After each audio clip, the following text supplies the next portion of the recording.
So we just got a call from our friends at Baffin Footwear and Apparel, and they pitched us this idea to bike around Lake Ontario in the middle of winter. And we are told that the circumference of it is somewhere around 1,000 kilometers. And that's what they said, yeah. So the idea is that we are going to leave from the headquarters of Baffin, which is down here in Hamilton, and then we're gonna basically follow the coastline all the way around through the United States until we get back to Canada in Kingston, and then continue to follow the shoreline all the way back through Toronto, back into Hamilton. So I think Mark, he obviously knew we were crazy enough to maybe say yes to something like this, and after talking to him, I think, let's do it. Giddy up. All right. Woo!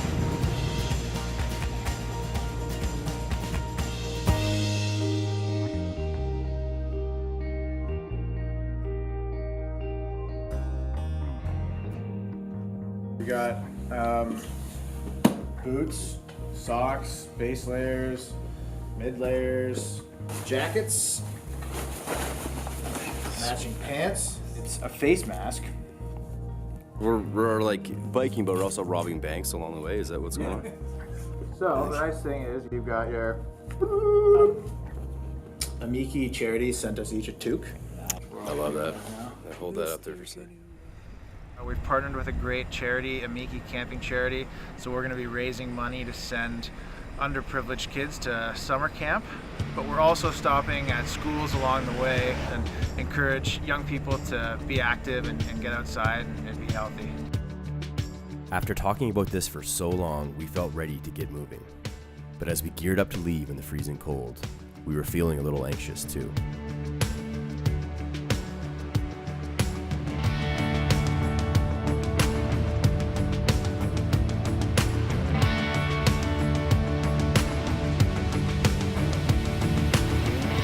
The first few kilometers were definitely a wake-up call. We had a fresh 16 centimeters of snow overnight, and the roads were slushy and it was minus 17. Not only was the cold a challenge, but we only had a camera crew with us for the first few kilometers. Then we were on our own to film the rest ourselves.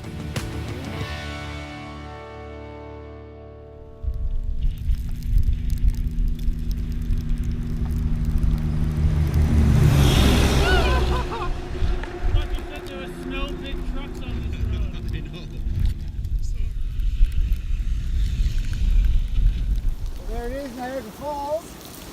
And there's America. And there's Canada.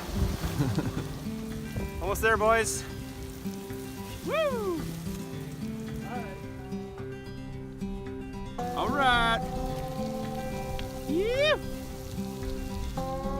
I am loving biking with a group. I haven't biked with a group of guys since grade 10, grade 9. I don't know. Like, this just takes me back. I feel like a kid again. The first few days, the average temperature was below minus 15, so we were really putting the Baffin gear to the test. With our excitement still fueling us, we managed to put almost 300 kilometers behind us. Even our awesome B&B at the end of day 3 had a pressure washer ready for us. But we were all really looking forward to a solid night's rest.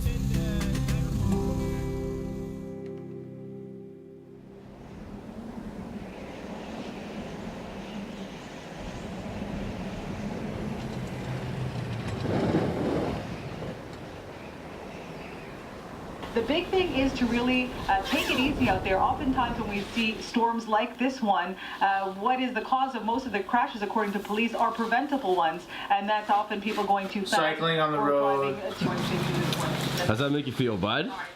Excited. Woo! Hey, okay. We got snowed in pretty good overnight, and our friend George in town here told us that we got 8 inches of snow. I've always wanted to do that dramatic pan to the camera. A little bit anxious today. I mean, waking up and seeing all the snow. I don't know what today's going to be like once we do get onto the road. Realistically, we're probably looking at around 11 o'clock departure time this morning, and we'll see what happens.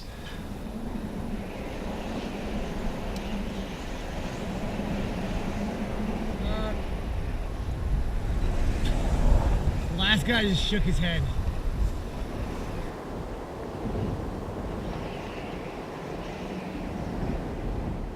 The roads were brutal, and we had to ask ourselves if being on a bike was too dangerous. But we moved along slowly and were extra careful, making sure to get off the roads when we didn't feel safe. How you feeling? Loving every minute of it.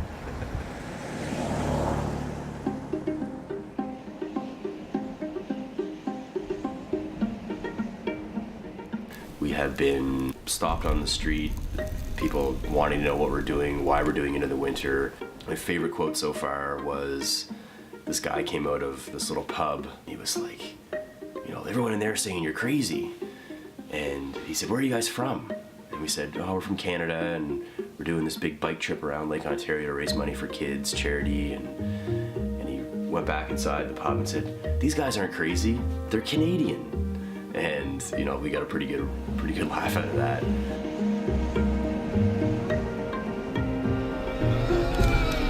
The dirtiest ride.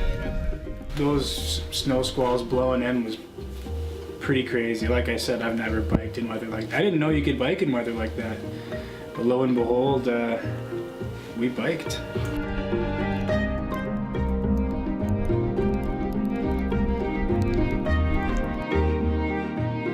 Dan's Chicken Shack. That's quite the stop.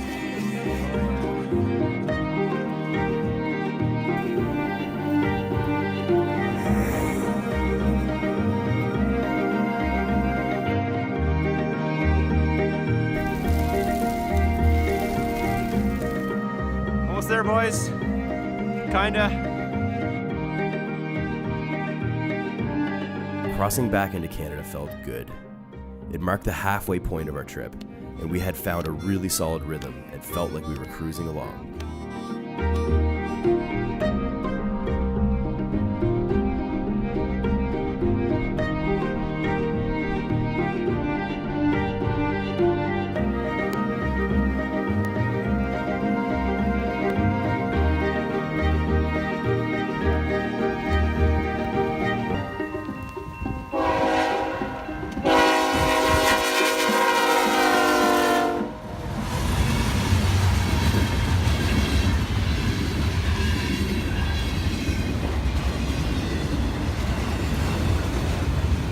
Loving every minute of it.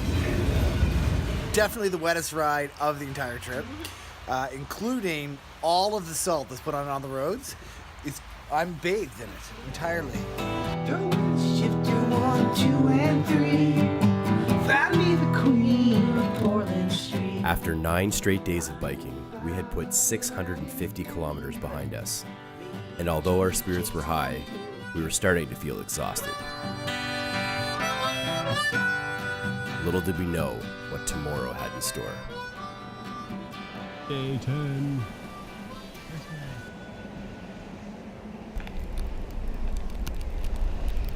We chose the scenic route because the forecast was promising. But once the weather took a turn, the roads became almost impassable.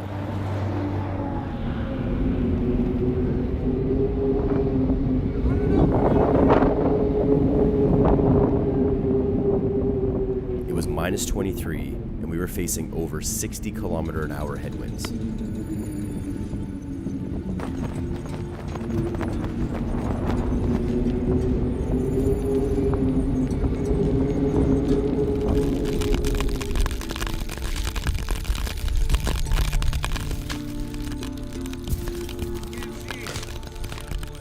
The route also took us through bike trails, which turned out to be unplowed, so we had to push our bikes for hours.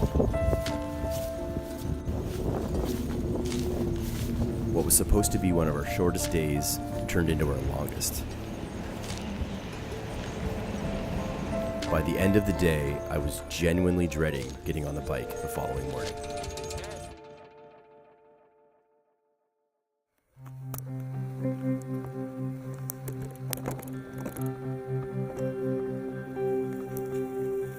On our way to do a school visit for an elementary school. We had one of our many school stops that morning, and the kids, as they always do, reminded us that winter is awesome. Well, B is for biking on a sweet winter's day. Put on a helmet and we're off and away. Biking is great when you have to go far, and it's way more fun than just taking a car.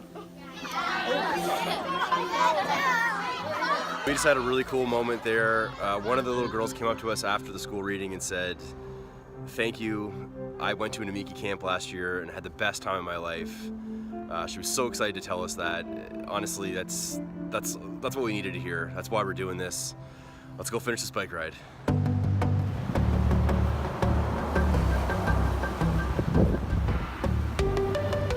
Toronto! Here we come. Just jumping into something like this is a huge physical feat for everybody involved. So I've been so impressed watching Chris and Brent and Mark just show up and really just take this on. You know, Lake Ontario is big. It's 1,000 kilometers to go around it. You know, it takes a toll on your body. You know, at the end of the day, a little bit of pain we have to push through is fine. I mean, really, we're doing this for the kids, and I'm so excited to be a part of this journey. Oftentimes people believe that, you know, to do some grand adventure, you've got to go somewhere cool in the world. And I'm a big believer, as we all are on this team, that even in your own backyard, there's all sorts of great outdoor adventure to be found.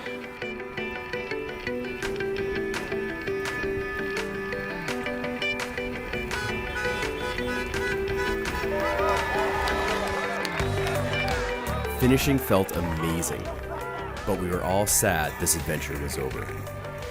It just goes to show you how much fun can be had in the winter if you just embrace it.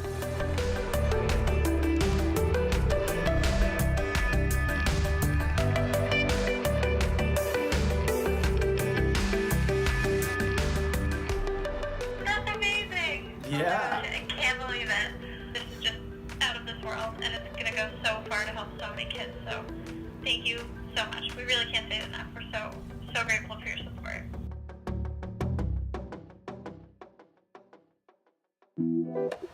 So how many flats is this? How many times have we stopped? It's number 4. In what, a day? 24 hours.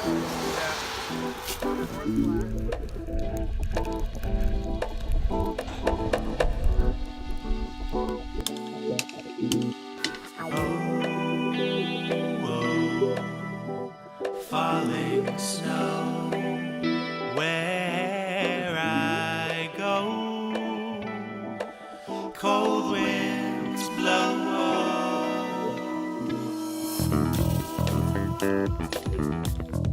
I'm not a one-trick pony. You remember that. And I'm loving every minute of it. Do you get it? You see what I did there? So I'm not a one-trick pony, and then I did that same old trick that I do all the time.